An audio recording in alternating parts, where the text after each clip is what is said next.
जैसा कि सर ने बताया कि पेरेंट्स और बच्चों के बीच का जो रिलेशन है वो बहुत इम्पॉर्टेंट है। बच्चों को कुछ भी अगर अचीव करना हो तो उसके लिए बच्चों का रोल है, बच्चों की ड्यूटी है कि वो पेरेंट्स से सब शेयर करें, क्योंकि पेरेंट्स ने छोटे से बड़ा किया है ना, उनको पता है कि क्या बच्चे की वीकनेस है। जैसे कि सर ने बताया कि चिन्मय शांता की वीकनेस थी मैथ्स, तो सर ने उन्हें बताया कि ये आपकी वीकनेस है, आप इस पर काम करो। तो ये हो गया बच्चों का, जो बच्चों को ध्यान में रखना है। लेकिन हम ये भी सीखते हैं कि पेरेंट्स का भी बहुत बड़ा रोल है। आपका बच्चा क्या करेगा, कैसे करेगा, ये पेरेंट्स डिसाइड करते हैं। आप कैसी गाइडेंस दे रहे हैं, आप क्या डायरेक्शन में बच्चों को भेज रहे हैं, ये बहुत इम्पॉर्टेंट है। जैसे जब हम मटका बनाते हैं तो उस पॉट को शेप तो पॉटर ही देता है ना, मिट्टी का तो काम है कि उसको बस रख दिया उस पर और शेप देना है पॉटर को। तो हमारी लाइफ में वैसे ही पेरेंट्स हमारे पॉटर हैं। आप बच्चे सारे बिल्कुल गीली मिट्टी की तरह अपने पेरेंट्स के इसमें आ जाओ कि बस जो पेरेंट्स कहेंगे वो करना है। और अगर ऐसा करेंगे तो जैसे चिन्मय शांता ने इतनी अच्छी ये एग्ज़ाम क्लियर किया है, उनके पेरेंट्स को इतना प्राउड फील कराया है, कितना अच्छा लगता होगा ना शांता, कितना अच्छा लगता है। जहाँ पे डोजो पे पहले आके इतना वर्कआउट करना पड़ता था, डांट सुननी पड़ती थी, मार खानी पड़ती थी, वहाँ आके आप सबको सिखा रहे हैं। आपको इतनी रिस्पेक्ट तो पहले भी मिलती थी, पर अब एक अलग नज़रिए से, ऑफिसर के नज़रिए से आपको देख रहे हैं। कैसा लग रहा है आपको? तो है ही, बहुत गजब की फीलिंग होती है, बहुत शानदार फीलिंग होती है कि आपने, आपके संशय हो गए, आपके पेरेंट्स हो गए, उन सबको आपने प्राउड कराया, वो आपके कारण प्राउड है। तो बहुत शानदार फीलिंग, और मैं चाहता हूँ कि आप लोग सभी इस फीलिंग को एक ना एक बार एक्सपीरियंस करें। तो किस किस को ये फीलिंग एक्सपीरियंस करनी है, किस किस को वापस इधर पोडियम पे आके सबको बताना है। तो आपको पता है ना आपको क्या क्या करना है ये सब करने के लिए, पता चला? पॉइंट्स सुने जो शांता ने बताए, ध्यान में भी रखना है। और वेरी गुड, जोर से होए कर देखना। बिल्कुल। अब और भी अलग अलग टेक्निक्स होती है, जैसे मैनिफेस्टेशन टेक्निक्स हो गई, विजुअलाइजेशन हो गया, ब्रीदिंग टेक्निक्स हो गई, ऐसी काफ़ी चीज़ें होती है जिससे जो कॉम्पिटिटिव एग्जाम्स होते हैं ना, वो शॉर्ट स्प्रिंट रेस नहीं होती है, लॉन्ग मैराथन्स होती है जिसमें आप एकदम से तेज भाग जाओ, फिर रुक जाओ, फिर तेज भाग जाओ। खरगोश रेस नहीं चल पाती, आपको कछुए की तरह कंसिस्टेंटली चलना पड़ता है। लेकिन इतने लंबे समय तक कंसिस्टेंटली चलना बहुत मुश्किल होता है। जैसे मोटिवेशन से क्या आ जाए, आज पीक पे फिर खत्म हो गई, तो अगर मोटिवेशन के साथ साथ पढ़ाई करेंगे तो आपका ग्राफ ऊपर नीचे चलेगा। लेकिन अगर आप कंसिस्टेंटली होकर पढ़ेंगे तो स्टेबल ग्राफ रहेगा और उसी से आप कुछ भी अचीव कर पाएंगे। तो मैनिफेस्टेशन और ब्रीदिंग टेक्निक्स और ऐसी और भी बहुत सारे इंटरेस्टिंग टॉपिक्स पे बात करने के लिए मैं सिद्धार्थ शानदार को बुलाना चाहूँगी।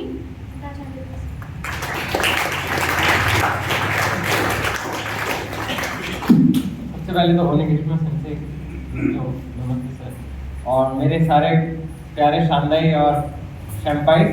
देखो बहुत देर हो गई, सब अकड़ गए, एक बार सब खड़े हो जाइए फटाफट फटाफट क्विकली।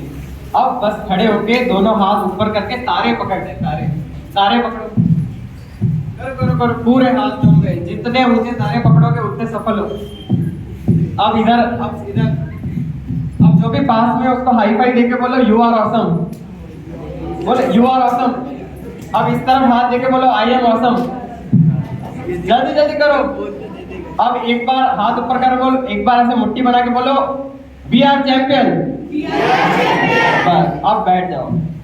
अब थोड़ा मजा आ रहा है ना, थोड़ा एनर्जी फील हो रहा है ना।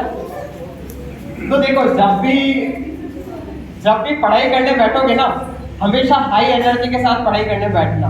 एक तो सुस्त राम के जैसे बैठोगे, अरे बस बहुत देर हो गई, अब ये पढ़ाई कब खत्म होगी, समझ रहे हो। एक तो ऐसी एनर्जी के साथ आप पढ़ोगे तो वैसे भी कुछ नहीं घुसने वाला पेज में। लेकिन जब थोड़ा सा एक बार जैसे पढ़ने बैठने से पहले एक बार थोड़ा बस 1 मिनट जंपिंग जैक कर लो, सटाक सटाक 10 पुशअप मार लो और फिर बैठो पढ़ने। फिर जो आपका एनर्जी लेवल हाई होगा ना, उसके बाद कितनी भी बड़ी चुनौती होगी ना, वो आप तुरंत हासिल कर लो। तो मैं जब छोटा था तो मेरी हालत ऐसी थी कि मेरे जितने नंबर आते थे उतने तो मतलब जितना हमारी क्लास का टॉपर लाता था उतने मेरे 2-3 बार में आते थे। तो अब मेरे मम्मी पापा बड़े परेशान रहते थे कि इसका क्या करें, ये जिंदगी में क्या करेगा। मैं जब पहली बार फेल हुआ वो मैं क्लास 5 में हुआ था, पूरा सेशन नहीं बट एक मिड टर्म में फेल हो गया था। तो मतलब मैंने बहुत बचपन से ही फेल होना शुरू कर दिया था। मेरे को पता था बहुत लंबी लड़ाई है, तो थोड़ी प्रैक्टिस पहले से शुरू कर देते हैं। दूसरी बार जब मैं फेल हुआ वो 8th क्लास में था। अब 8th क्लास के मिड टर्म्स में 2 सब्जेक्ट में, एक तो मैथ्स में बहुत कम नंबर आए थे, एक और सब्जेक्ट साइंस में बहुत कम नंबर आए थे। अब मम्मी पापा ने बोला अब भाई ये तो बहुत ही डेंजर जोन में जा रहा है। अब आपको ये सब तो सब बता देंगे कि अच्छे नंबर लाने हैं, लेकिन एक क्लास में हाईएस्ट कितने बच्चे टॉप कर सकते हैं? 5, 10। लेकिन बचे हुए बच्चे क्या करेंगे, उसका कोई सॉल्यूशन कभी ना तो कोई स्कूल बताता है, ना बेचारे पेरेंट्स को पता होता है। अब जब भी कोई पेरेंट बोल रहा होता था मेरे बच्चे के 92% बने, वहां मेरे मम्मी पापा ऐसे खड़े रहते थे। अब उनकी हालत भी ऐसी थी कि क्या करेंगे, बच्चे ही ऐसा है, मेहनत भी कराते थे। अब जैसा जिनमें शानदार है, ये तो बहुत अच्छे थे, इनके पापा को जाके सब सच बताते थे। मेरी सारी सच्चाई महीने के टेस्ट में बाहर आती थी। जब पापा बैग चेक करते थे उसमें ऐसी कॉपीज निकल के आती थी और टेस्ट के नंबर बाहर आते थे। तो अब क्या होगा, और उसके बाद फिर जो होता था, उसके बाद आतिशबाजी होती थी हमारे घर में, पापा पटाखे फोड़ते थे और ग्राउंड में होता था। अब ऐसे करते करते बहुत लंबा टाइम निकल गया और फिर मेरे को लगा यार ये सही नहीं चल रहा है जो भी चल रहा है। फिर मैंने सोचा यार क्या किया जाए। अब मैं इतना परेशान हो गया कि मैंने कहा मेरे को एक घर छोड़ के भागना है। लेकिन मैं सोचा यार भाग के जाऊंगा कहाँ, ना तो कुछ आता है, ना कोई ठिकाना, ना कोई रिश्तेदार है, भाग के क्या करेंगे। तो मैं बोला यार चलो एक काम करता हूँ, ऑफिशियली भागता हूँ। तो उसके लिए क्या करना पड़ेगा, थोड़े अच्छे नंबर लाने पड़ेंगे। अच्छे नंबर ला के बोलूंगा आप मेरे को बाहर के बड़े कॉलेज में पढ़ाई करनी है। अब क्या करता था, पूरे दिन में बैठ के खाली एक्टिंग करता था। जैसे ही पापा में जाते रहते बस किताब खोल के बैठा रहता था और बस बैठ के ज्ञान की तपस्या करता रहता था, पढ़ाई वढ़ाई कुछ नहीं करता था।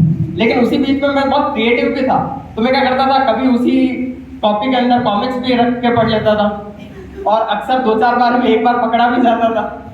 तो फिर आपको पता था आतिशबाजी होती थी। तो मेरा जीवन कुछ ऐसा ही चला आ रहा था। फिर अब मैंने ठान ली कि भाई अब इस जगह से मेरे को भागना है, अब इतना अपन बर्दाश्त नहीं कर सकते। तो अब पूरे दिन मैं एक्टिंग करता था और रात को जब सब सो जाते थे तब मैं शांति से मेरी किताबें निकाल के पढ़ना शुरू करता था। तो लाइफ में सबसे बड़ा चीज जो होता है ना, वो होता है कि पहली चीज एम। आपका एम क्या है? जब तक आपको अपना एम नहीं पता होगा तब तक आप कितनी भी मशक्कत कर लें, क्लास के टॉपर भी बन जाएं, लेकिन आप हमेशा गलत फील्ड में जाते जाएंगे। अब मेरे साथ क्या हुआ, अब मैंने सोचा कि कैसे भी करके पढ़ाई करेंगे और सरप्राइजिंगली क्लास 10th में जब मेरे से कोई उम्मीद किसी को नहीं थी तो मेरे 75 नंबर आए। मतलब आप मानिए 75 भी हमारे घर में सेलिब्रेशन था। उस दिन एक्चुअल में आतिशबाजी हुई थी। तो अब 75 नंबर आने के बाद मेरे सामने 2 ऑप्शन थे। दो ही ऑप्शन होते थे हमारे जैसे छोटे शहर में, या तो कॉमर्स लेके सीए करो या साइंस लेके इंजीनियर या डॉक्टर बन जाओ। अब मैंने सोचा यार जब पढ़ना ही है तो थोड़ा टफ लेके पढ़ते हैं। तो ऐसा किसी ने मेरे को कहा था, देखो सब सब्जेक्ट बराबर टफ होते हैं, किसी ने कहा था साइंस ज्यादा टफ होती है, तो मैंने कहा चलो साइंस ले लेते हैं। तो हमेशा जब है ना आपके सामने कोई एक टफ टास्क आएगा, एक इजी आएगा, जब आप हमेशा टफ वाला चूज करते जाओगे आप लाइफ में बहुत तेजी से आगे बढ़ोगे। अब जोश में साइंस तो ले ली मैंने, उसके बाद आई सामने केमिस्ट्री। तो 11th क्लास में मेरे क्लास में नंबर आए, केमिस्ट्री में मैं फेल हो गया। तो फिर से आतिशबाजी हुई। मतलब 11वीं क्लास में तो मैं इतना बड़ा हो गया था तब भी आतिशबाजी हुई। मैं बोला भाई ये कब बंद होगा। तो उसके बाद क्या हुआ, उस आतिशबाजी के बाद मैंने सोचा यार पढ़ना तो पड़ेगा। तो मैं जैसे तैसे ट्यूशन की, बहुत मेहनत की। अब उसी दौरान एक इंसिडेंट हुआ। मेरे क्लास में 50 में से 1 मार्क आया केमिस्ट्री में। अब मेरी क्लास वालों को तो मजे आ गए, सब चिढ़ाने लगे, बहुत इंसल्ट करने लगे। तो मेरी क्लास का टॉपर आके मुझे बोला कि ये कोई नंबर होते क्या लाने के, तो कैसा डपोर है। अब मैंने उसको पता है क्या बोला, मैं बोला मैं तेरे जितने नंबर कभी भी ला सकता हूँ, तू मेरे जितने नंबर चाह के भी नहीं ला सकता। तो सेकंड बहुत इंपॉर्टेंट पॉइंट लाइफ का, आपका कॉन्फिडेंस लेवल और आपका सेल्फ एस्टीम। अगर आप किसी से नहीं डरते हो ना, तो चाहे क्लास का टॉपर भी हो ना, आपको कुछ भी नहीं हो सकता, आप तो भी लाइफ में बहुत सक्सेसफुल हो जाएंगे। लेकिन अपने आप पे बहुत विश्वास रखना। कभी कोई आपको छोटा दिखाए ना कि मेरे पास बहुत पैसे हैं, तेरे पास क्या है, मेरे पास बहुत नंबर और डिग्री है, तेरे पास क्या है, कभी डरना नहीं। उसको कहना जो है मैं करके बता दूंगा। और मेरा कंपटीशन सिर्फ मेरे से खुद से है, मेरा कंपटीशन किसी से भी और से नहीं है। तो कभी कंपेयर नहीं करना कि क्लास के टॉपर के तो उतने आए, मेरे क्यों नहीं आए। क्यों, मैं बताता हूं। आपके सामने एक हाथी है और एक फिश है, मछली। अब आप बोलोगे कि हाथी को तो गन्ना खिला दिया, आप में से कौन कौन फिश को गन्ना खिला सकता है, हाथ ऊपर कर। लेकिन अब आप बोलोगे कि नहीं, फिश को भी मैं गन्ना खिलाऊंगा। अब अपना एजुकेशन सिस्टम ऐसा है कि उसमें क्या होता है कि भाई बेचारा हाथी हो कि फिश हो, सबको गन्ना ही खिला रहे हैं। लेकिन आपके अंदर कुछ यूनिक टैलेंट होगा, आपके अंदर कुछ, कोई म्यूजिक में अच्छा होता है, कोई पेंटिंग में अच्छा होता है। अब मेरे को तो पता ही नहीं था कि मैं किस चीज में अच्छा हूँ, सिर्फ एक चीज में अच्छा था, स्पोर्ट्स में। तो स्पोर्ट्स में मैं एक साल में 3 डिस्ट्रिक्ट अलग अलग गेम्स में खेला था, बैडमिंटन, क्रिकेट और फुटबॉल। तीनों में ही किसी न किसी कारण से, एक में तो क्वार्टर फाइनल में भी पहुंचे, लेकिन अल्टीमेटली पढ़ाई के कारण वो भी छोड़ना पड़ा। तो सिर्फ पढ़ाई करके आपको लाइफ में कुछ भी हासिल नहीं होगा। क्यों, मैं रीजन बताता हूँ। मान लेते हैं मैं सेलेक्टर हूँ, मैं किसी कॉलेज का डीन हूँ, आप लोग उस कॉलेज में आना चाहते हैं IIT में। आप सबके रिज्यूम मेरे सामने है, सब में लिखा है 92, 97, 98, 95, सब एक जैसे। लेकिन एक रिज्यूम है 80% मार्शल आर्टिस्ट, माउंटेनियर, वॉलेंटियर। अब बताओ मेरी नजर किस पे जाएगी? मेरी जाएगी इस यूनिक वाले पे। करेक्ट, आप सबने सही बोला कि भले इसके 80 नंबर है, लेकिन ये बहुत मल्टी टैलेंटेड है। ये तो बाकी सब जितने हैं जो एक ही लाइन में दौड़े जा रहे हैं, ये बच्चा यूनिक है। अब जिस दिन आपको ये पता पड़ जाए कि आपको क्या करना अच्छा लगता है, उस चीज को कभी मत छोड़ना लाइफ में। चाहे म्यूजिक हो गई, चाहे पेंटिंग हो गई, चाहे आर्ट हो गया, पढ़ाई साथ साथ चलती रहेगी।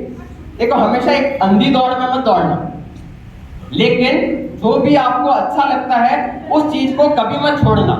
क्यों, रीजन बताता हूं।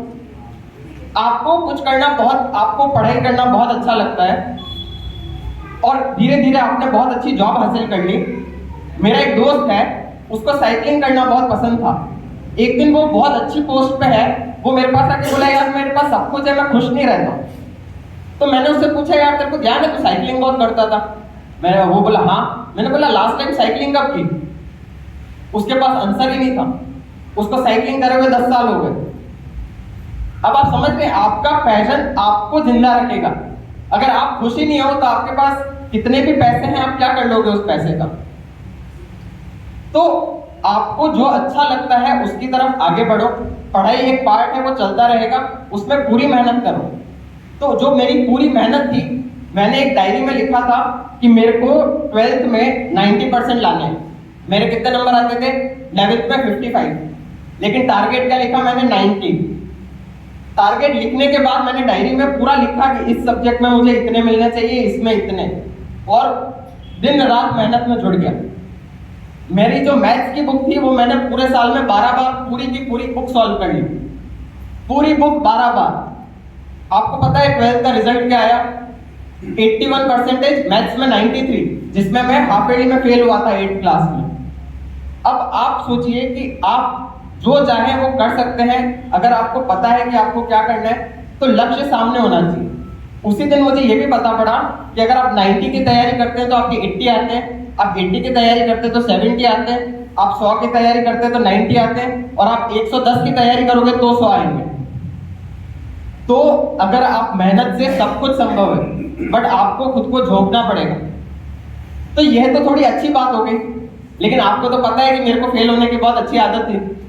तो अब जैसे ही मैं कॉलेज में गया तो मेरे को लगा यार कॉलेज में कुछ नया मिलेगा, कुछ अच्छा मिलेगा, अब फाइनली कुछ इनोवेशन होगा, रटन विद्या खत्म होगी कि इधर रटो इधर लिख दो और बस मार्क्स मिल जाएंगे।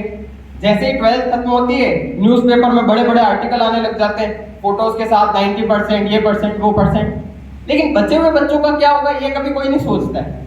उन बचे हुए बच्चों में भी बहुत टैलेंटेड बच्चे होते हैं, लेकिन फोकस किस पे जाता है? बस ये नंबर लिया है, बात खत्म है। आपको सच बताता हूँ, जिन लोगों के 10-10 हज़ार फॉलोअर्स होते हैं इंस्टाग्राम पे, जो लोग क्लास के टॉपर्स होते हैं, वो मेरे को मैसेज करके बोलते हैं भाई तू बहुत बढ़िया जिंदगी जी रहा है, भाई तू तो गजब ही लाइफ मस्त मजे कर रहा है। क्यों? क्योंकि मैंने अपना एक अलग पाथ चुना। मैं उन लोगों के जैसे रेस में नहीं दौड़ा, उन लोगों ने जितनी मेहनत की उससे आधी भी नहीं की मैंने, और फिर भी मेरी जॉब उतनी ही बढ़िया कंपनी में लगी जितनी उनकी लगी। क्यों? क्योंकि मैं एक्स्ट्रा करिकुलर में बहुत आगे था, मैंने खुद को एक्सटर्नली दूसरी चीजों में बहुत डेवलप किया था। तो जब आप कॉलेज में जाएंगे हो सकता है बहुत डिसअपॉइंटमेंट हो, आपको लगे यार ये तो वैसा है ही नहीं जैसा मैंने सोचा था, मैंने तो गलत कोर्स में एडमिशन ले लिया, और आप फंस जाएंगे। आपको लगेगा पापा मैंने इतने पैसे भी दे दिए, अब क्या करें, मेरे साथ यही हुआ। तो मेरी हिम्मत भी नहीं उनको कहने की कि ये चीज तो मेरे को नहीं करनी। 4 साल इंजीनियरिंग के बाद फिर से मेरे पास बहुत सारे लंबे फेलियर्स थे, और उसके बाद मेरा जॉब नहीं लगा। जहाँ मेरी पूरी क्लास का जॉब लग चुका था, मैं उन गिने चुने बच्चों में से था जिनका जॉब नहीं लगा। अब क्या करें? तो मैंने फिर से 2 एग्जाम ढूंढे, फिर से वापस पढ़ाई में जुटा, और जो मेरे को पसंद था वो वाला एग्जाम दिए। 1 महीने के बाद मैंने एक दिन में 2 इंटरव्यू दिए। एक दिन में दूसरे शहर में जाके अभी एक इंटरव्यू दिया, रात की बस पकड़ी, अगले दिन सुबह चेन्नई पहुंचा बैंगलोर से, अगले दिन सुबह वापस अगला इंटरव्यू दिया, और तब जाके उस दिन शाम को मेरा फाइनली जॉब लगा। और लगभग 4-5 महीने बाद उस दिन मैंने शाम को मम्मी को फोन करके कहा कि मम्मी फाइनली जॉब लग गया है। वो मेरे लिए बहुत खुशी की बात थी उस दिन। फाइनली अब मेरे पास ऐसा दिन आ गया था जब मुझे घर से पैसे नहीं मंगाने पड़ेंगे। ये हर स्टूडेंट की लाइफ का एक बहुत अहम पार्ट होता है। लेकिन उसके बाद जो 2 साल हुए वो जान के आप लोगों को इतना मजा आएगा। उसके बाद के 2 साल जो थे वो मेरी लाइफ के सबसे बेस्ट साल थे। पता है क्यों? क्योंकि उन 2 साल में मैंने फोन को हाथ भी नहीं लगाया। मैं आईटी कंपनी में काम करता था, लेकिन मेरे पास व्हाट्सएप भी नहीं था। मेरे बॉस को मैसेज SMS करना पड़ता था कि ये मीटिंग है, आ जाना।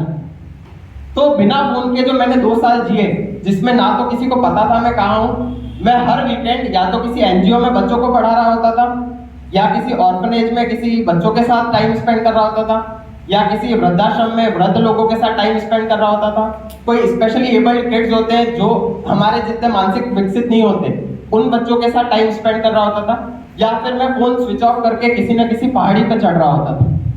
2 चीज हमेशा याद रखिएगा।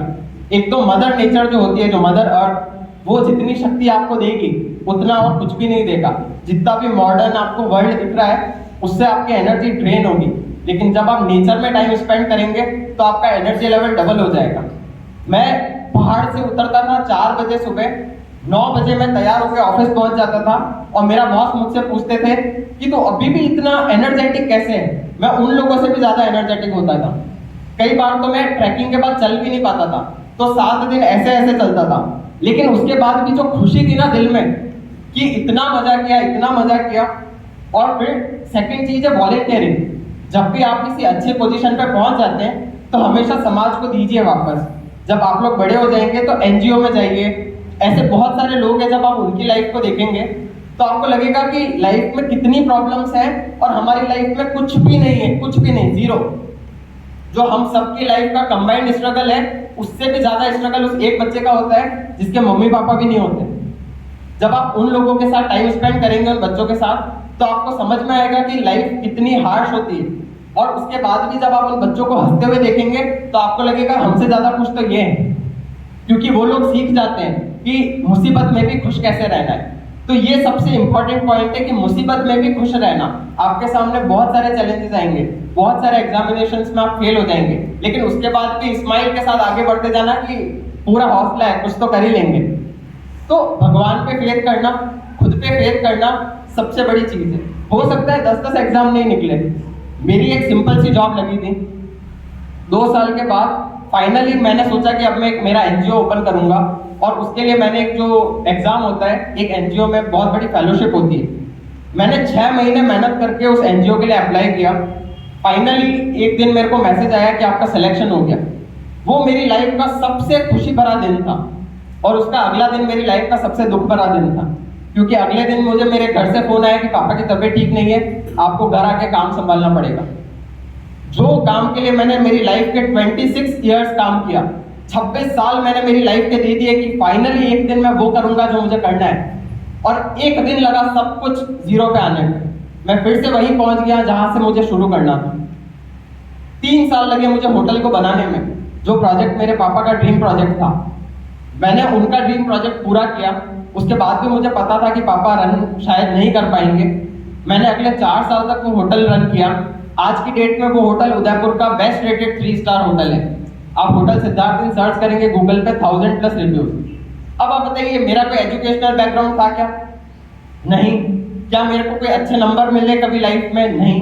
लेकिन उसके बावजूद मैंने ना तो होटल मैनेजमेंट किया था, ना ही मैंने कोई MBA किया था। फिर मैंने कैसे एक होटल पूरी कंस्ट्रक्ट करा के, रन करा के और उसको बेस्ट रेटिंग पे ले आया। तो कभी भी लाइफ में ये मत सोचना कि यार ये काम मेरी पसंद का नहीं है तो मेरा मन नहीं लगता। जब आप जिस काम में आपका मन नहीं लगता उसमें भी 100% देना सीख जाओगे, तो जब आप अपनी पसंद का काम करोगे तो 200% दोगे। तो कभी भी हताश मत होना लाइफ में कि ये क्या हुआ।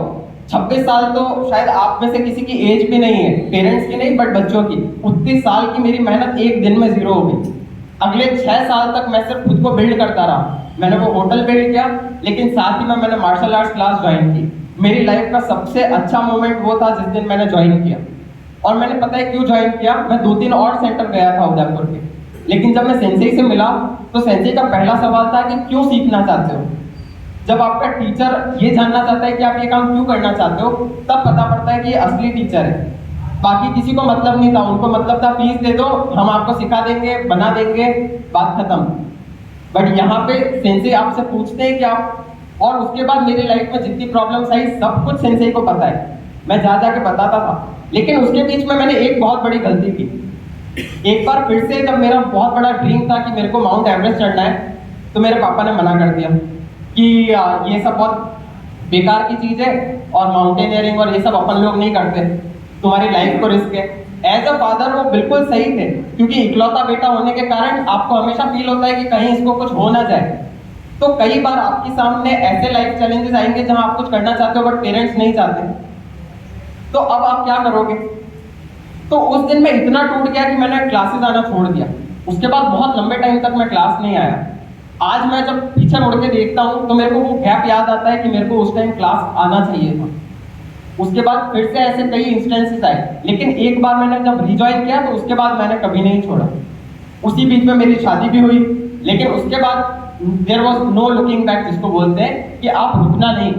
तो आपके सामने एग्जाम्स आएंगे, आपके सामने कुछ अलग अलग दोस्तों के बर्थडे पार्टी आएंगे, लेकिन आपको वो सब छोड़ के एक बात याद रखना, मार्शल आर्ट क्लास कंटिन्यूअसली आना है। क्योंकि जितनी लाइफ में ये हेल्प करेगा आपको मजबूत बनाने के लिए, उतनी आपकी मार्क्स हेल्प नहीं करेंगे। आपके जितने मार्क्स दुनिया में बहुत लोगों के होंगे, लेकिन आपके पास जो ब्लैक बेल्ट है वो दुनिया में इतने कम लोगों के पास होगा कि जब आप कॉलेज में जाएंगे कि I am a black belt, वहाँ इंसान 6 फुट का इंसान 2 कदम पीछे हो जाएगा।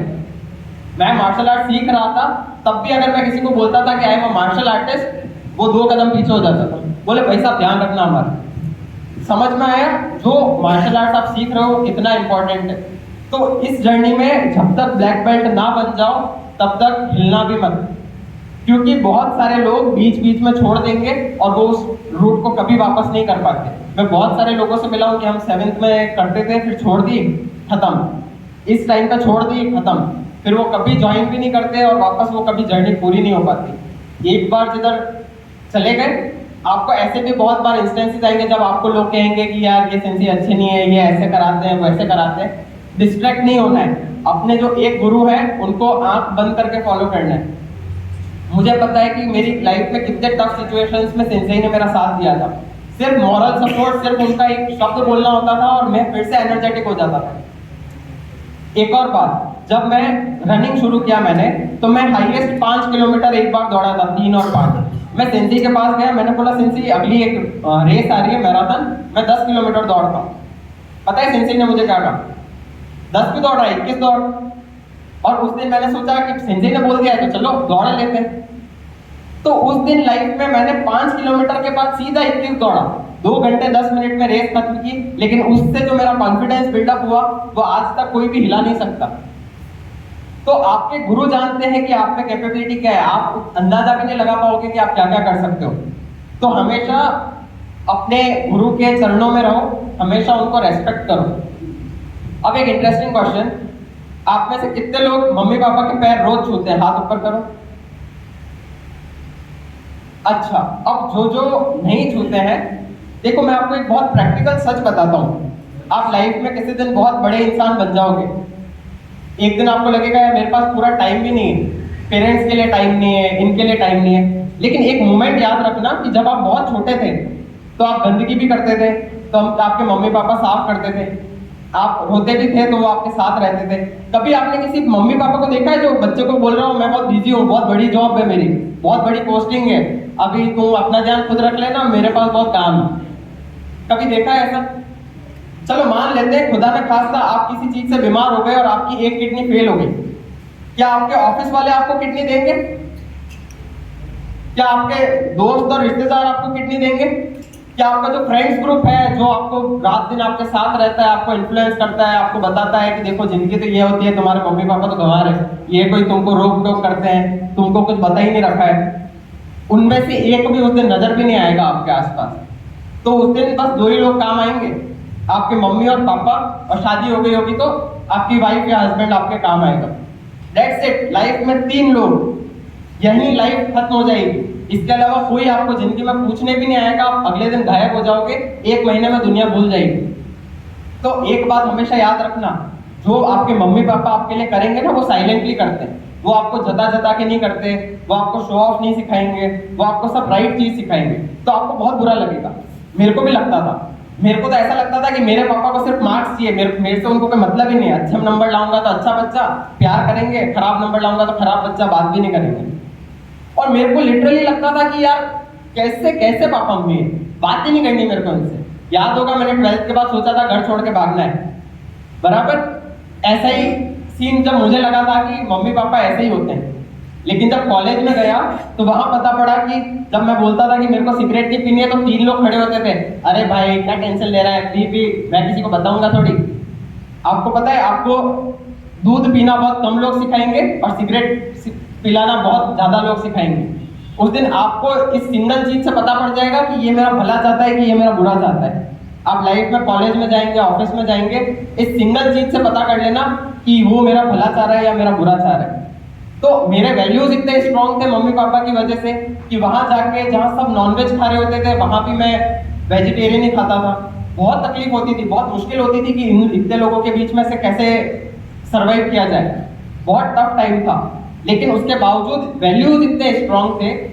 तो पेरेंट्स जब देते हैं ना तो आपको वैल्यूज देते हैं, बहुत स्ट्रॉन्ग वैल्यूज देते हैं। तो आपको अब तरीका पता है कि आपको कैसे पता करना है कि ये लोग सही है या नहीं है।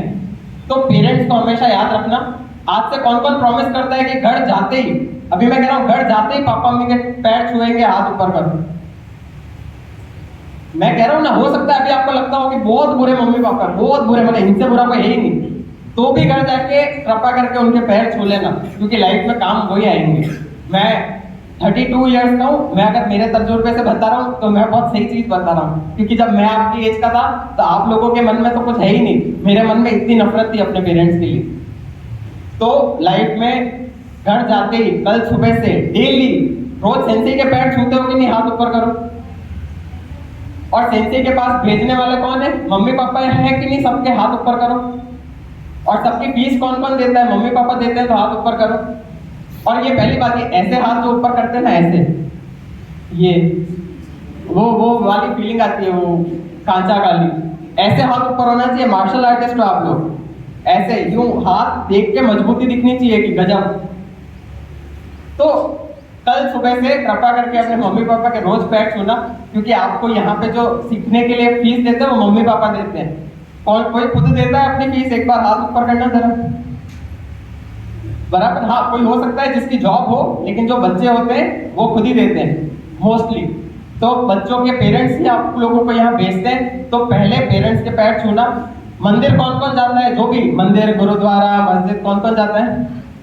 Very good. नहीं भी जाते हो तो जरूर जाना, क्योंकि हम सबसे ऊपर एक हायर पावर होती है। एक बार क्या होगा, आपको ऐसा लगेगा कि भाई अपन ही भगवान है, अपन जो बोलते हो जाता है तुरंत। तू बोलना भाई क्या काम है, मेरे पापा पुलिस है, तू बता अभी का अभी काम होगा। मेरे ना चाचा के दोस्त है ना पॉलिटिशियन है, तू बता, तू हेलमेट नहीं पहना, रुक अभी कॉल कराते हैं, रुक। देखो, जब भी पावर का 1-2 ऑप्शन आएंगे, पावर का सही इस्तेमाल करना, पावर का गलत इस्तेमाल करना। जब आपको पावर मिल जाएगी या आपके किसी दोस्त के पास होगी तो आपको बहुत मजा आएगा। आपको लगेगा अपने तो ये कॉल पे काम होते भाई, उदयपुर हिल जाता है पूरा, है ना। पर एक्चुअल में आपके पीछे, जब मेरे को भी ऐसा लगता था कि भाई अपन बहुत बड़ी चीज है, एक दिन तो अपन इतने लोगों को स्पीच दे रहे हैं, भाई मैं बहुत बड़ा आदमी हो गया हूँ अब। तो जब मैंने पीछे देखा तो इतने बड़े रूप में भगवान दिखे जहां से एनर्जी मेरे में आ रही थी। तो हम सब सिर्फ एक मीडियम में इतने से, जब पूरे वर्ल्ड में आप देखेंगे ना, हम एक बिंदु से भी कम है, बस इतने ही हैं हम। तो कभी लाइफ में ऐसा ईगो मत रखना कि मैं ही सब कुछ हूँ, क्योंकि उसके बाद जो होगा आपके साथ, तो उसके बाद आपको अपने आप समझ में आएगा कि अपन क्या है, बिंदु। तो ये हो गई सारी बात जो आपको ध्यान रखनी है अपनी लाइफ की जर्नी में। पेरेंट्स, गॉड, यूनिवर्स कह ले, और अपने दोस्त जो अच्छे दोस्त हैं। तो अब मैं आपको कुछ टेक्निक सिखाऊंगा जो पढ़ाई से पहले, एक क्या सिखाई थी टेक्निक पहले, हाँ पढ़ाई करने से पहले क्या करना है, हाथ ऊपर, थोड़ा सा जंपिंग जैक्स, थोड़ा पुशअप पुलअप, ठीक है। अभी रिसेंटली बताता हूँ, मैंने पिछले हफ्ते पूरे दिन में एक चैलेंज लिया था कि मैं 100 पुलअप्स करूंगा। लाइफ में कभी नहीं किया, हाईएस्ट 20-30 कर रखे थे, लेकिन मैं सोचा यार कुछ मन में सूझी कि चलो चैलेंज करते हैं खुद को। पता है क्यों इतनी कॉन्फिडेंस और एनर्जी आई? मार्शल आर्ट्स की वजह से। क्यों? क्योंकि पता था ब्लैक बेल्ट है, जब इतना कुछ कर रखा है तो ये भी कर ही लेंगे। सुबह मेरे को लग रहा था कि भाई बहुत मुश्किल है, दिन में 12 बजे तक मैंने 50 पुलअप्स कर लिए थे। तब मेरे को लगा हो सकता है। खाना खाने के बाद एक पुलअप करने में भी हाथ की जान जा रही थी, खाना खाने के बाद बहुत मुश्किल होता है। शाम तक 70 हुए, फिर खाना खाने के अराउंड 90 कर लिए मैंने। लास्ट के 10 बज रहे थे, रात की 9 बज रही थी, मैं मेरे कजिन के घर पे था। मैं चुपचाप उनके घर की छत पे गया, वहां एक सीढ़ी थी, लोहे की रेलिंग सीढ़ी, उस पे मैं लटक के लास्ट 10 कंप्लीट कर लिए। तो वो मैं वीडियो नहीं बना पाया, 90 का वीडियो है, लास्ट 10 का नहीं है। लेकिन आपका कॉन्फिडेंस खुद में इतना होना चाहिए कि मैं कुछ भी टास्क लूंगा मैं कर लूंगा। नहीं कर पाए तो फिर से री अटेम्प्ट पे। कभी ये चिंता मत करना कि ये एग्जाम खत्म हो गया तो मेरी जिंदगी खत्म हो गई। अब मैं ऐसा सोचता कि मेरे तो कम नंबर आ रहे, मेरी जिंदगी खत्म हो गई, तो मैं क्या ही कर लेता। लास्ट ईयर मेरी इंस्पिरेशनल पोएट्री बुक लॉन्च हुई, तो अब लोग मेरे पापा मम्मी को फोन करके बोलते हैं यार आपका बेटा तो गजब बढ़िया कर रहा है, आपका बेटा तो वीडियो बना बना के डालता है, बहुत अच्छे इंस्पिरेशनल। अब बताओ अगर मैं पहले ही गिव अप कर देता लाइफ में, मैं बोलता बाहर में गई दुनिया, कुछ नहीं हो रहा है, चलो बिल्डिंग से कूद जाते हैं। तो आज मैं जो कर पा रहा हूँ हो पाता? आज आप जो थोड़ा बहुत हंस रहे हो आज हो पाता? नहीं ना। तो आप सब में एक यूनिक एबिलिटी है, डोंट गिव अप। कुछ भी, कितनी भी खराब सिचुएशन आ जाए ना, बस कीप गोइंग। जो भी कर रहे हो करते जाओ। अल्टीमेटली आप वो रीच कर जाओगे जहां आपको पहुंचना है, जहां आपकी डेस्टिनी है। भगवान पे भरोसा रखो, उन्होंने कुछ अच्छा ही सोच रखा है आपकी लाइफ के लिए। तो गिव अप कभी नहीं करना है। बहुत बार जैसे मैंने बताया कि एंडलेस फेलियर, मेरी लाइफ तो मतलब एंडलेस। आप मेरी पूरी लिस्ट पढ़ लोगे फेलियर की तो आप मतलब सर पकड़ लोगे कि ये बंदा जिंदा कैसे अभी तक। लेकिन मैं जिंदा ही नहीं हूं, मैं एक बार गिरा तो मैं डबल स्पीड से बाउंस हुआ। तो अपनी लाइफ को ऐसे बनाना कि किसी दिन गिरो तो बाउंस करना है, गिर के वो लुढ़कते मत जाना। करेक्ट। अब मैं आपको कुछ टेक्निक्स और सिखाता हूं जो आपको पढ़ाई करने से पहले करनी है, या जो पेरेंट्स हैं उनको करनी है। तो सब एक बार आंख बंद कर लेंगे और बैक स्ट्रेट। अब जब मैं इनहेल बोलूं या जब मैं बोलूं सांस अंदर और मैं 4 तक काउंट करूंगा तो सांस अंदर लेनी है, फिर मैं बोलूंगा स्टॉप तो सांस रोकनी है 4 काउंट तक। फिर मैं जब बोलूंगा रिलीज तो एक्सहेल बोलूंगा तो सांस रिलीज करनी है 4 काउंट तक। फिर स्टॉप बोलूंगा तो 4 बार काउंट तक सांस रोकनी है। रेडी? एक बार गहरी सांस लो, inhale exhale, inhale exhale. Count 1, inhale 1 2 3 4, stop 1 2 3 4, exhale 1 2 3 4, stop 1 2 3 4, inhale 1 2 3 4, stop 2 3 4, exhale 1 2 3 4, stop 1 2 3 4, inhale 1 2 3 4, stop 1 2 3 4, exhale 1 2 3 4 stop 1 2 3 4 relax गहरी सांस लो आंखें बंद ही अभी इनहेल एक्सहेल आंखें खोलो किस किस को अच्छा लग रहा है हाथ ऊपर करो किस किस को थोड़ा अच्छा फील हुआ करेक्ट तो जब आप इसको बोलते हैं बॉक्स ब्रीदिंग से क्या होता है आप अपनी सांस खुद रेगुलेट करते हो मतलब you are the owner of your body अब बॉडी आपसे काम नहीं करवा रही है आप बॉडी से काम करवा रहे हो बहुत बार क्या होगा आप पढ़ाई कर रहे होगे तो आपकी बॉडी जाएगी फोन की तरफ एक रील और बस लास्ट बस मम्मी 5 मिनट बस कौन किस किस को रील देखना बहुत पसंद है हाथ ऊपर करो अरे सच बोलना है इसमें अब कोई शर्माने की बात नहीं सब करते हैं किस किस को टीवी देखना बहुत पसंद है कार्टून बहुत बढ़िया और किस किस को यूट्यूब देखना इंस्टाग्राम बहुत पसंद है शाबाश वेरी गुड तो चलो एक मस्त चीज लेते हैं मेरी गाड़ी चल रही है उदयपुर से मुझे जाना है बैंगलोर ठीक है मेरे पास टाइम है 2 दिन में मुझे बैंगलोर पहुंचना है अब क्या हुआ मैं उदयपुर से निकला मैं थोड़ा आगे अहमदाबाद तक पहुंचा उधर मेरे को लगा अरे वाह यहाँ तो मस्त इंस्टाग्राम की फैक्ट्री लग रही है बढ़िया बढ़िया रील चल रही है चलो अपन आधा दिन यही रुकते हैं अपन देखने रुके और बहुत मजे आ रहे हैं बढ़िया बढ़िया इंस्टाग्राम पे इतनी बढ़िया बढ़िया रील पूरा फेस्टिवल चल रहा है इंस्टाग्राम का फिर अपन चले मैंने कहा चलो अब बहुत देर हो गई अब चलते हैं अगले दिन मैं फिर थोड़ा नीचे के एरिया में पहुंचा गोवा तक वहां मैंने देखा अरे यहाँ तो बहुत ही बढ़िया यहाँ तो यूट्यूब का फेस्टिवल चल रहा है बढ़िया बढ़िया वीडियो दिखा रहे हैं यहाँ तो हीरो हीरोइन आए हुए हैं इन्फ्लुएंसर आए हुए हैं अपन वहां रुक गए देखने बहुत मजा आया अब दोनों दिन आपके वहां निकल गए अब आपको कहाँ पहुंचना था बैंगलोर आप कहाँ रह गए आधे रास्ते पे अब ये बात हमेशा याद रखना कि जब आप यहाँ से निकल रहे हो और 2 दिन में आपको पहुंचना है तो लक्ष्य दिमाग में रखना टाइम दिमाग में रखना क्योंकि ये टाइम अगर निकल गया तो लक्ष्य आधा रह जाएगा और आपको जो पैसे मिलने थे या जो भी आपको रिवॉर्ड मिलना था वो रह जाएगा तो ऐसे बहुत सारे डिस्ट्रैक्शन आपके सामने आएंगे जब ऐसे डिस्ट्रैक्शन आए या जब आपका माइंड गेम खेलेगा आपके साथ कि बस थोड़ी देर और देख लेते हैं रात को सोने से पहले देख लेते हैं जब माइंड ये गेम खेल रहा हो ना तब शांति से ऐसे बैठ जाना माइंड को बोलना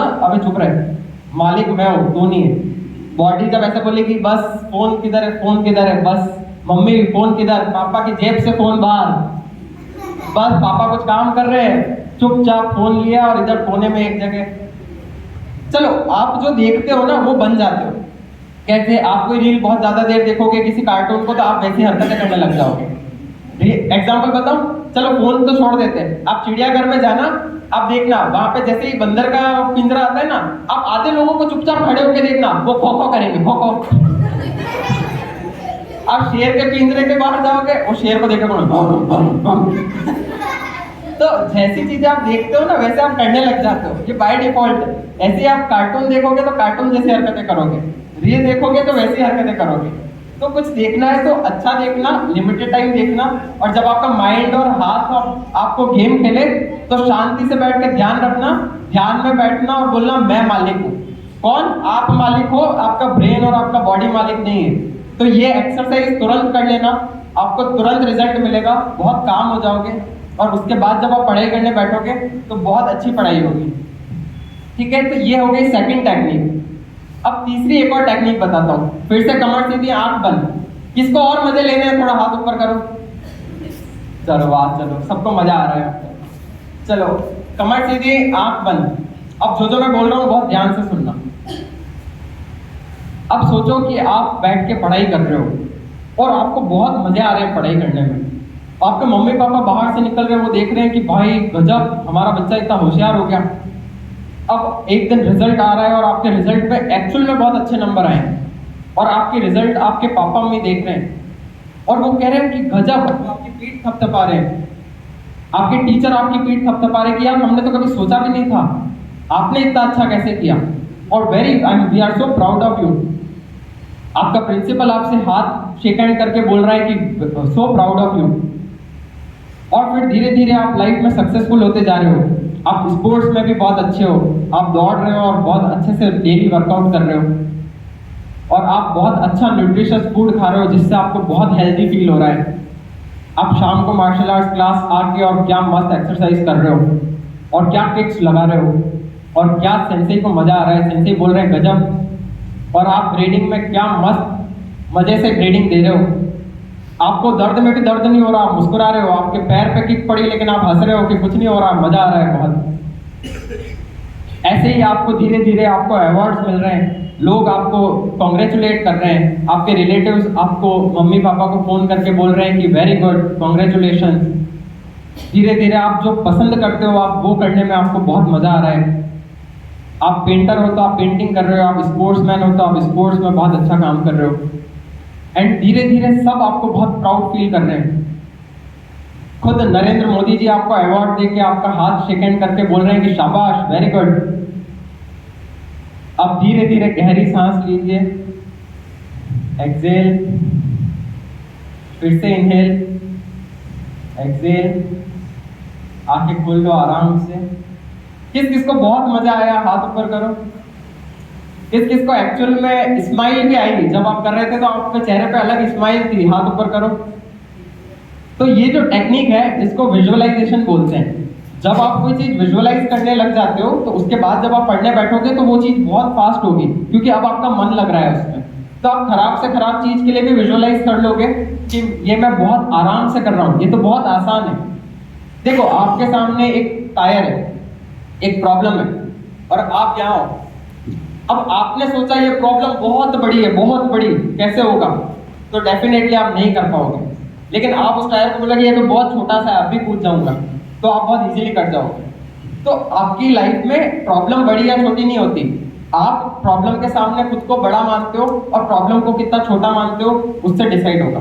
तो बहुत बड़ी प्रॉब्लम भी आ जाए उसको छोड़ना, ये तो इतनी सी है, ये मच्छर जैसी है, और तो वो प्रॉब्लम बहुत इजी बन जाएगी।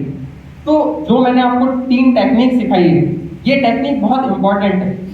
एक और चौथी बात जो डेली आप रोज सुनते ही होंगे, लेकिन मैं फिर भी बता रहा हूँ कि एक पर्टिकुलर एज, जब आप बहुत यंग हो अभी, लेकिन जब आप आज से 10 साल बाद खुद को देखोगे तो आपकी आंखों के नीचे बहुत बड़े डार्क सर्कल्स दिखेंगे आपको। जब मैंने खुद को देखा तो मैं खुद भी डर गया कि ये कब और कैसे हुआ। आप जितना ज्यादा फोन और लैपटॉप यूज करोगे धीरे धीरे, अभी आपको पता नहीं पड़ेगा, लेकिन एक टाइम पे ऐसा आपके सामने जब आप मिरर में देखोगे तो आपको अपनी शक्ल भी अच्छी नहीं लगेगी। और आप लड़कियों को तो मेकअप करना पड़ेगा, वो क्या फाउंडेशन लगाते हैं ना। तो देखिए उससे पहले कि ऐसी स्थिति आए, बहुत कम यूज करना। आपके पास रियल बुक्स है तो रियल बुक्स पढ़ो, आपके पास जो भी फिजिकल एक्टिविटीज है तो रियल गेम खेलो, असली में लूडो खेलो, फोन में लूडो मत खेलो। तो ये सब चीजें बहुत ध्यान रखना। सोने से 1-2 घंटा पहले फोन को दूसरे कमरे में रख देना, दूर रख देना, क्योंकि जब आप रात को सोने से पहले फोन देखोगे तो आपके दिमाग को, देखो हमारे ब्रेन, हमारी बॉडी बहुत समझदार होती है, उसको दिख जाता है कि सूरज ढल गया है, रात हो गई है, अब सोने का टाइम है। लेकिन जब आप रात को फोन देखोगे सोने से पहले तो आपकी बॉडी को ये लगेगा कि अभी तो उजाला है, अभी तो रात हुई नहीं।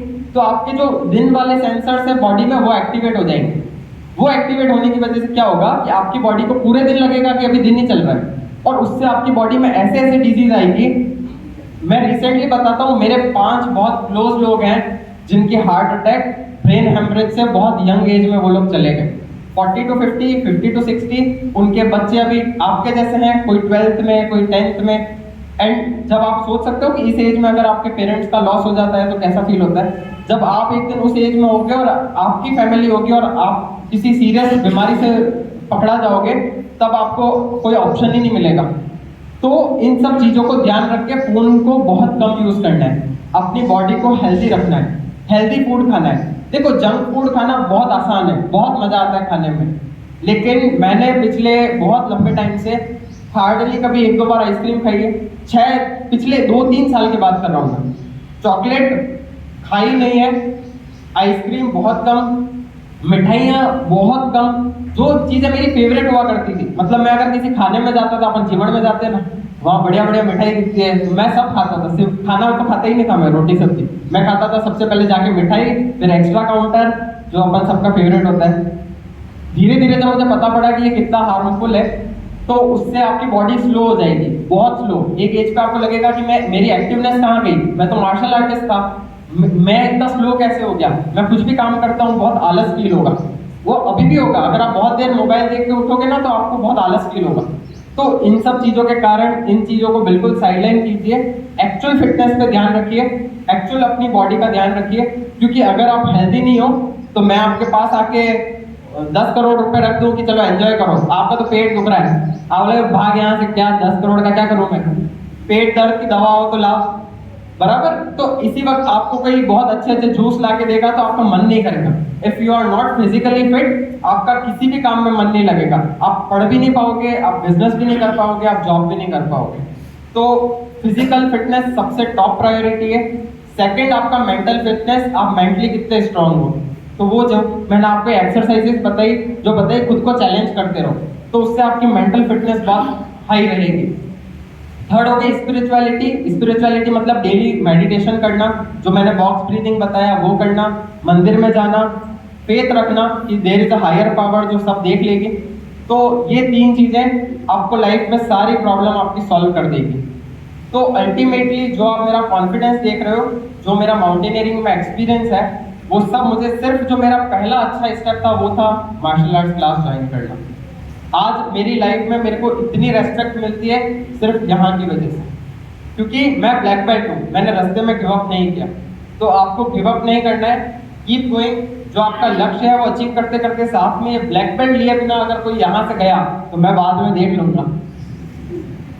और बेसिकली तो ये आपको कुछ बेहतरीन चीजें, जब मैं माउंटेनियरिंग के कोर्स के लिए गया, मैं आपको बहुत इंटरेस्टिंग इंसिडेंट बताता हूँ। आप में से कितने लोगों ने लाइफ में एक्चुअल डेथ को सामने पाया है? मौत का सामना किसने किया, हाथ ऊपर करो। वेरी गुड, बहुत कम लोग। मैं एक पहाड़ चढ़ रहा था जिसका नाम फ्रेंडशिप पीक है। 80% पहाड़ में चढ़ चुका था, मेरे को प्यास लगी। जब मैंने बॉटल देखा तो बॉटल में पानी जम चुका था। अब मेरी हालत ऐसी हो गई कि अब क्या करूं। आगे वाली टीम थोड़ी आगे जा चुकी थी, उनके पैर देख देख के अब मैं बोला यार कि वैसे भी जिंदगी में कुछ अपन ने खास तो किया नहीं है, तो एक बार पहाड़ सबमिट कर लेते हैं तो कम से कम घर पे ये तो जाएगा कि चलो मरने से पहले सबमिट करके गया था। तो बस उसी चीज को लेके, उसी दिन को लेके मैं चढ़ता गया। वहां पहुंचने के बाद, वहां पहुंच गया, भारत के झंडा मैंने फोटो खिंचा लिया, लेकिन एक ही क्वेश्चन मेरे दिमाग में आ रहा था कि मैं नीचे कैसे जाऊंगा, क्योंकि वो 6000 मीटर ऊपर था मैं और बॉटल में पानी नहीं था। तो मैंने वहीं से जो स्नो होती है ना, स्नो को उठा के खाया, जिससे फ्रेश स्नोफॉल तो था उसको मैंने पानी बना के पी लिया जैसे तैसे। और आप सोच सकते हो वहाँ कितनी ठंड होगी, उसमें भी वो लेके मेरे को पीना पड़ा। और शाम की 6 बजे तक मैं लास्ट बंदा था जो वापस मेरे जगह पे पहुंचा। तो वो जो ताकत मुझ में आई ना, वो सिर्फ मार्शल आर्ट्स की वजह से आई कि गिव अप नहीं करना। और एक्सट्रीम सिचुएशन जहां मेरे पास कोई रास्ता नहीं था कि क्या होगा, उसमें मैं वापस आ गया। लास्ट ईयर जब मैं माउंटेनियरिंग कोर्स करने गया था Nehru institute of mountaineering Uttarkashi में, वहां हमने सेकंड एक और सबमिट किया था हुर्रा टॉप। हुर्रा टॉप एक आर्मी का बंदा था। आर्मी का बंदा मेरे पास आके बोला कि आप इतने फिट कैसे हो और आप इतना फास्ट कैसे जा रहे हो? पता है मैंने एक ही जवाब दिया, I am a martial artist. क्योंकि इस जगह ने मेरे को इतनी स्ट्रेंथ दी, इतना कॉन्फिडेंस दिया। तो इस मार्शल आर्ट्स आपको इतना कुछ लाइफ में बाद में रिटर्न देगा कि आप सोच भी नहीं सकते। तो कंटिन्यू दीज क्लासेस, इससे आपका ना सिर्फ फिजिकल फिटनेस बढ़ेगी, मेंटल फिटनेस बहुत बढ़ेगी और आपका रेस्पेक्ट बढ़ेगा। आप जहां भी जाओगे लोगों को पता पड़ेगा कि ये गिव अप नहीं करता है, ये ब्लैक बेल्ट है, ये इसमें कुछ अलग है। तो ऑलवेज रिमेंबर, ये वाली चीजें आपको हमेशा ध्यान रखनी है। पीयर प्रेशर, सुसाइडल थॉट्स का मैंने आपको बताया कि कभी भी इन चीजों से घबराना नहीं। लाइफ में कितने भी बड़े फेलियर आ जाए, उठना और बोलना अभी कल सुबह वापस कुछ नया स्टार्ट करेंगे। आप लोग सब 12th फेल मूवी किस किसने देखी है? बहुत बढ़िया, शाबाश। जिसने नहीं देखी वो घर जाके अभी अगले 1 साल 1 महीने में जरूर देखना। उसमें आपको पता पड़ेगा एक बंदा होता है जिसका लास्ट अटेम्प्ट मिस हो जाता है, और लास्ट अटेम्प्ट मिस होने के बाद वो पता है क्या करता है, वो उसी रात एक चाय की थड़ी खोलता है और बोलता है यहाँ मैं बच्चों को फ्री में पढ़ाऊंगा, यहाँ बच्चे फ्री में काम कर सकते हैं। तो इसको बोलते हैं नेवर गिविंग अप एटीट्यूड, कि कितना भी बुरा हो गया उसके साथ, उसने रात को रोने की जगह रात को ही एक नया बोर्ड लगा के काम शुरू कर दिया। तो इसलिए नेवर गिव अप। तो यही सब मेरा आप लोगों को, जो मेरी एक छोटी सी लाइफ से जो छोटे छोटे लेसन थे, मैंने आप लोगों को बताया। And thank you God, thank you sensei कि आपने इतना कुछ सिखाया लाइफ में। तो continue with the martial art journey. Be awesome, be fantastic. और आप लोग जिंदगी में अगर यहाँ इतनी देर बैठ गए तो जरूर कुछ अच्छा ही करोगे। Thank you.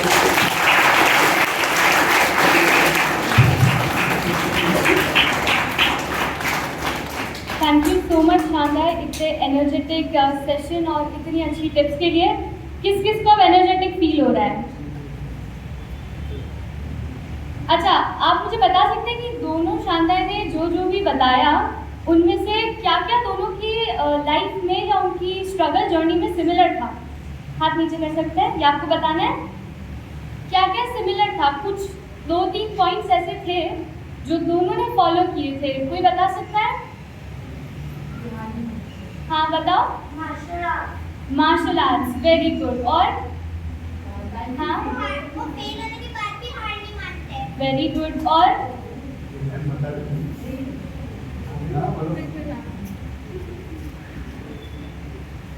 First thing martial art artist है दोनों, और सेकंड थिंग कि दोनों ने कभी गिव अप नहीं किया।